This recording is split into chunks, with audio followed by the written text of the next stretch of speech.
RERA, real estate regulation act, जो 2016 में हमारे इस देश की संसद द्वारा एक कानून के रूप में बनाया गया,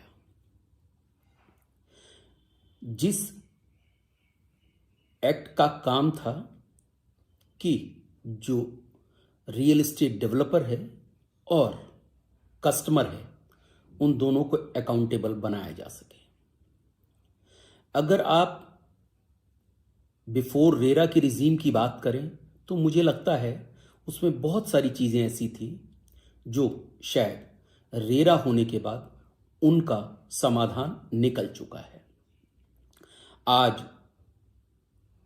अगर कस्टमर पॉइंट ऑफ व्यू से कहें तो इसमें बहुत सारी चीज़ें रेरा के बाद ऐसी इंप्लीमेंट हुई हैं जिससे उसको काफ़ी फ़ायदा हुआ है। जिसमें सबसे बड़ी बात, आज जो भी प्राइस हम सेटल करते हैं उसका जो रेट है वो कारपेट एरिया के बेसिस पे होता है, और जो भी पैसा कस्टमर द्वारा दिया जाता है वो सब एक पर्टिकुलर अकाउंट के अंदर जाता है, जिसमें से 70% पैसा केवल कंस्ट्रक्शन के ऊपर लगाना अनिवार्य है। और अगर कोई कस्टमर ये चाहता है कि उसे ये प्रॉपर्टी नहीं लेनी है, या किसी ऐसी सिचुएशन में जब वो किसी ट्रबल में है और वो उस प्रॉपर्टी को वापस करना चाहता है, तो वो उसे रिफंड भी ले सकता है। अगर आप रियल एस्टेट डेवलपर के एंगल से भी कहें तो मुझे लगता है ये एक बहुत बेहतर सिचुएशन है। जब आप किसी प्रोजेक्ट को लॉन्च करते हैं तो उस प्रोजेक्ट के अंदर अगर उसका रेरा रजिस्ट्रेशन है तो वो एक ब्रांड वैल्यू की तरह जाता है, क्योंकि जितने भी जो कस्टमर्स हैं आज सबसे पहले किसी भी प्रोजेक्ट को ये देखते हैं कि उसका रेरा रजिस्ट्रेशन हुआ है या नहीं। तो इससे उसकी जो अकाउंटेबिलिटी है वो ज़्यादा बढ़ जाती है, क्योंकि किसी भी नॉन रेरा रजिस्टर्ड प्रोजेक्ट को लॉन्च करने की परमिशन नहीं है। एक सबसे बड़ी बात, किसी भी इंडस्ट्री के अंदर अगर आप किसी भी इंडस्ट्री को अगर आप बेहतर बनाना चाहते हैं तो उसके ऊपर किसी ना किसी अनुशासन का होना बहुत ज़रूरी है। मुझे लगता है रेरा ने भी वही काम किया है कि आज जो डेवलपर इसमें मेला प्रैक्टिस करते हैं उनको कहीं ना कहीं सिस्टम से बाहर किया जा सके, और ऐसे लोग, ऐसे डेवलपर्स जो अपना कमिटमेंट पूरा कर सकते हैं या बेहतर प्रोजेक्ट बना सकते हैं, बेहतर क्वालिटी दे सकते हैं, उनको सिस्टम पर लाया जा सके। और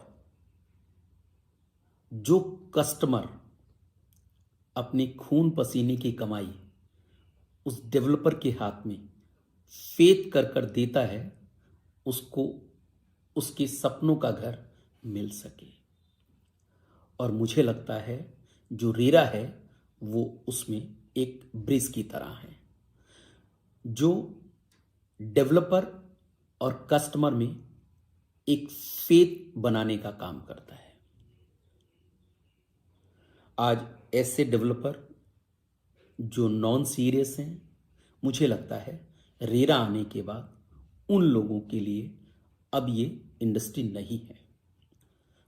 और ऐसे डेवलपर्स जो बेहतर काम करना चाहते हैं, जिस कमिटमेंट को वो अपने कंज्यूमर के साथ कर रहे हैं, अगर वो कमिटमेंट पूरा करते हैं तो मुझे लगता है उनके लिए जो ये बाजार है ये बहुत बड़ा है। अगर रेरा एक्ट की बात करें तो इसमें जो मेजर प्रावधान हैं वो जितनी भी जानकारी आपके प्रोजेक्ट की है वो आपको रेरा अथॉरिटी को देनी होती ज़रूरी है। जितनी भी जानकारी है वो आपको रेरा अथॉरिटी को देनी होती है और रेरा अथॉरिटी अपनी वेबसाइट पर उसको पब्लिश करता है, तो जिससे जो भी कंज्यूमर है वो रेरा की वेबसाइट पर जाकर उस प्रोजेक्ट के बारे में पूरी जानकारी ले सकता है। क्या उस प्रोजेक्ट को सारी परमिशंस मिल चुकी हैं? क्या उसका बिल्डिंग प्लान अप्रूव हो चुका है?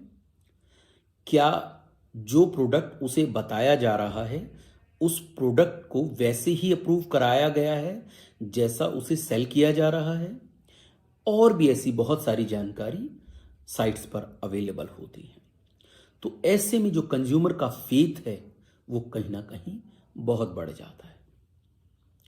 दूसरा, टाइम टू टाइम आपकी कंस्ट्रक्शन की जो रिपोर्ट है वो आपको रेरा अथॉरिटी को सबमिट करानी पड़ती है, जिससे जो कंज्यूमर है वो कभी भी साइट पर जाकर, रेरा की वेबसाइट पर जाकर इसका अपडेशन ले सकता है।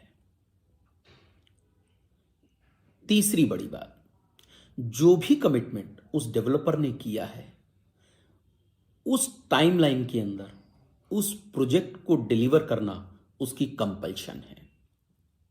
अगर वो ऐसा नहीं करता है तो रेरा में पेनल्टी के प्रावधान हैं, वो आपको कंज्यूमर को पे करनी पड़ेगी। और ऐसे ही अगर कोई कंज्यूमर उस फ्लैट को या उस प्रॉपर्टी को नहीं लेना चाहता है तो या तो उसे पेमेंट देनी होगी या उसे उस फ्लैट को सरेंडर करना होगा। तो कुछ चीजें इसमें डेवलपर के लिए ज्यादा बेहतर हैं, कुछ चीजें कंज्यूमर के लिए ज्यादा बेहतर हैं, और मुझे लगता है इन नटशेल ये एक दूसरे के बीच में एक फेथ का ब्रिज है जो किसी भी इंडस्ट्री में किसी भी कंज्यूमर के लिए होना जरूरी है। आज रियल एस्टेट इंडस्ट्री इस मंदी के दौर से गुजर रही थी, उसमें जो रियल एस्टेट रेगुलेशन एक्ट का जो रूल है वो बहुत बड़ा रहा है, क्योंकि जो कंज्यूमर है उसका फेथ फिर से रियल एस्टेट मार्केट पर आया है। जो कंज्यूमर का फेथ है वो फिर से रियल एस्टेट मार्केट पर आया है। और अगर पिछले 3 से 4 साल की बात करें तो रियल एस्टेट मार्केट के अंदर फिर से एक उछाल देखने को मिला है। तो इन नटशेल मेरा यही व्यू रहेगा कि जो रेरा एक्ट है उसके आने के बाद जो डेवलपर और कंज्यूमर के बीच एक जो विश्वास का जो रिश्ता है वो कहीं ना कहीं ज्यादा मजबूत हुआ है। धन्यवाद।